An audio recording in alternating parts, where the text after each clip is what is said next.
रणनीती टाइम्समध्ये आपलं सर्वांचं स्वागत आहे। सण, उत्सव, वाढदिवस किंवा कोणत्याही क्षेत्रात यश मिळालं तर तो क्षण साजरा केला जातो, पण एखाद्यावर खोटा गुन्हा दाखल होऊन अन्यायकारक तडीपारीची शिक्षा झाली आणि त्याच्या वर्षपूर्तीच्या दिवशी केक कापून काळा दिवस साजरा केला, असं कधी ऐकलंय का? चला तर मग जाणून घेऊया सोलापुरातील पत्रकार सैफन शेख यांची कहाणी। 12 सप्टेंबर 2024 रोजी प्रामाणिक, निर्भीडपणे आणि प्रशासनातील गैरव्यवहार उघड करणारे वरिष्ठ पत्रकार सैफन शेख यांच्यावर अन्यायकारक आणि बेकायदेशीर तडीपारीची शिक्षा पोलीस प्रशासनाकडून सुनावण्यात आली। ही कारवाई राजकीय दबावाखाली करण्यात आल्याचा गंभीर आरोप त्यांच्या निकटवर्तीयांनी केला होता। सत्याला वाचा फोडणाऱ्या या पत्रकाराने लेखणीच्या जोरावर अनेक नेत्यांचा व अधिकाऱ्यांचा भोंगळ कारभार उघड केला। त्यांचीच किंमत त्यांना तडीपारीच्या स्वरूपात चुकवावी लागली। मात्र त्यांच्या सातत्यपूर्ण प्रयत्नामुळे अखेर पुणे विभागीय आयुक्तांनी ही तडीपारी रद्द केली। याच अन्यायाची आठवण म्हणून शनिवारी 12 सप्टेंबर 2025 रोजी सोलापूर शहरातील महापुरुषांना अभिवादन करून बॅनर आणि आमंत्रण पत्रिकेसह सायंकाळी 7 वाजता सैफन शेख यांनी काळा दिवस साजरा करत केक कापला। हा दिवस साजरा करण्यामागचा उद्देश स्पष्ट आहे की राजकीय पुढारी आणि शासकीय अधिकारी आपल्या पदाचा कसा गैरवापर करून एखाद्याचं आयुष्य उद्ध्वस्त करू शकतात याचं हे ज्वलंत उदाहरण आहे। सैफन शेख म्हणाले, माझ्यावर केवळ आकस आणि सूडबुद्धीने ही तडीपारी लादण्यात आली, पण या प्रवासात ज्यांनी मला साथ दिली त्यांचं मी सदैव ऋणी आहे। खरंच आनंदाचा दिवस दुःखाच्या आठवणीमध्ये बदलू शकतो याचं हे जिवंत उदाहरण आज सोलापूरने पाहिलं। आपलं यावर काय मत आहे? अन्यायाविरोध लढणाऱ्या या पत्रकाराला आपण पाठिंबा द्याल का? कमेंटमध्ये आपली मतं नक्की सांगा। आणि हो, आणखी अशा महत्त्वाच्या बातम्या पाहण्यासाठी आमच्या चॅनलला सबस्क्राईब करायला विसरू नका। मी युनुस अख्तर, रणनीती टाइम्ससाठी सोलापूर।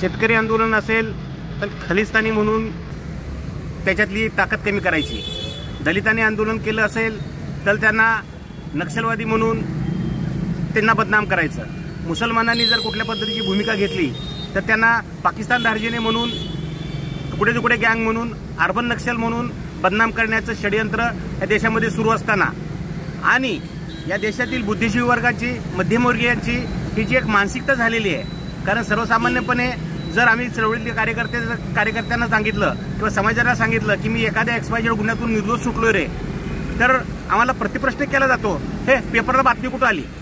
म्हणजे वृत्तपत्रामध्ये बातमी आली म्हणजेच खरं, आणि वृत्तपत्र बातमी देत असताना त्याची सत्यता तपासून बघतात का? वृत्तवाहिन्या त्याची बातमी देत असताना सत्यता तपासून बघतात का?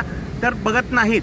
ज्या अर्थी सैफन शेख यांची विभागीय आयुक्ताकडून, ज्या अर्थी सोलापूर शहरातल्या बहुसंख्य चळवळीतल्या कार्यकर्त्यांची तडीपारी ही विभागीय आयुक्ताकडून, कोर्टाकडून रद्द झाली, याचाच अर्थ असा आहे की पोलिसांनी केलेली कारवाई ही बेकायदेशीर होती, अन्यायकारक होती आणि बदनाम करण्यासाठी होती, हे सिद्ध झालेलं आहे। अशा ह्या वेगळ्या आंदोलनामध्ये डॉक्टर आंबेडकर असोसिएशनच्या वतीने सहभागी होणं हे मी माझं कर्तव्य समजलं आणि मला या समाजातील बुद्धिजीवी वर्गांना, बहुजन समाजातील कार्यकर्त्यांना हे सांगायचं आहे की कार्यकर्त्यावरती गुन्हा दाखल झाला म्हणजे तो गुन्हेगार आहे, अशा पद्धतीचा टॅग जो आपण लावतो आणि एक परसेप्शन तयार करतो हे खूप घातक आहे।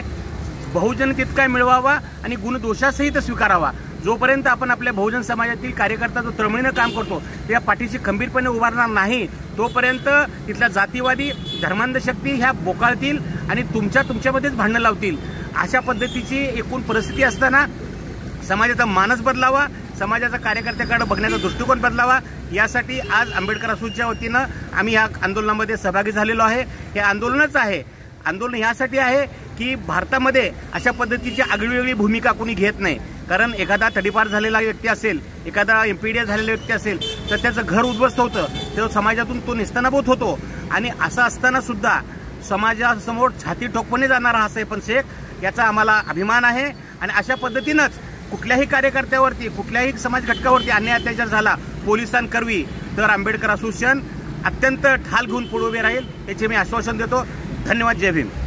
आपल्याला असं म्हणायचं आहे का की पोलिसी तडीपारी काढतात, एमपीडी काढतात, तर हे त्यांच्या मनमानी पद्धतीने करतात असं तुम्हाला म्हणायचं का?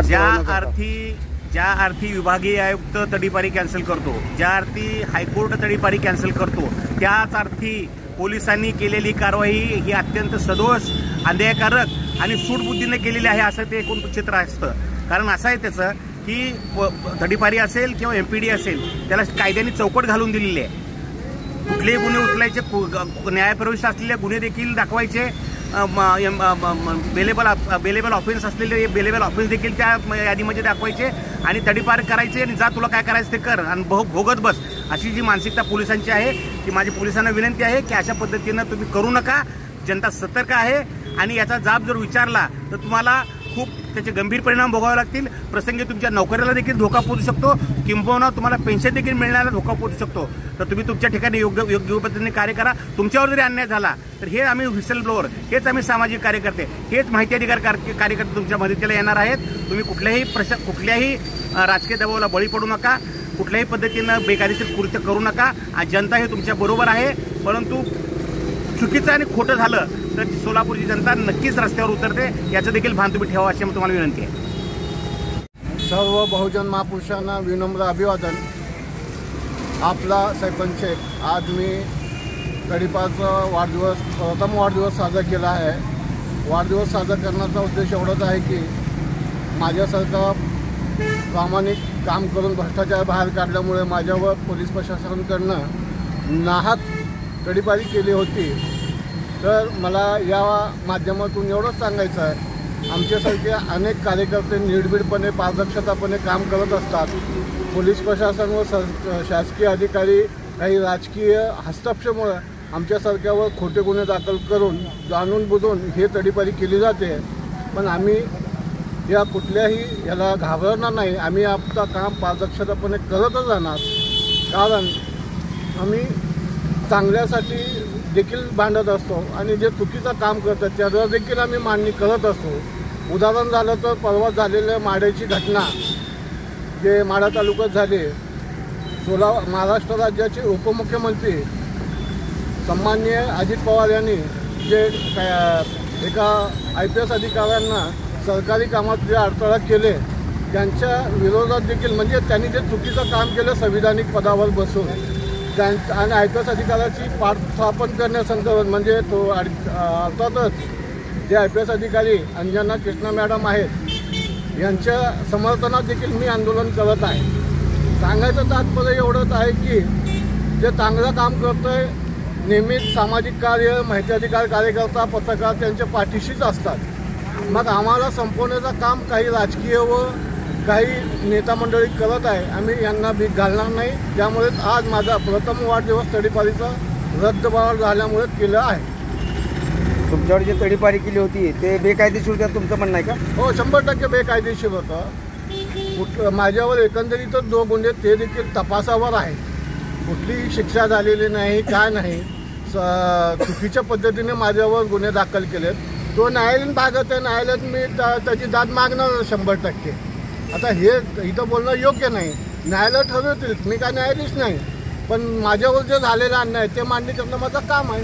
आणि ज्यांनी माझ्यावर हे अन्याय केलं त्यांना न्यायालयात व मानवी अधिकार व मानवी हक्क आयोगात यांना मी ऑलरेडी त्यांचं सर्व काही केलेलंच आहे. आपल्या शहरातील ताज्या घडामोडी पाहण्यासाठी रणनीती टाइम्सला सबस्क्राईब करा आणि बेल बटन प्रेस करा. लाईक आणि शेअर करा.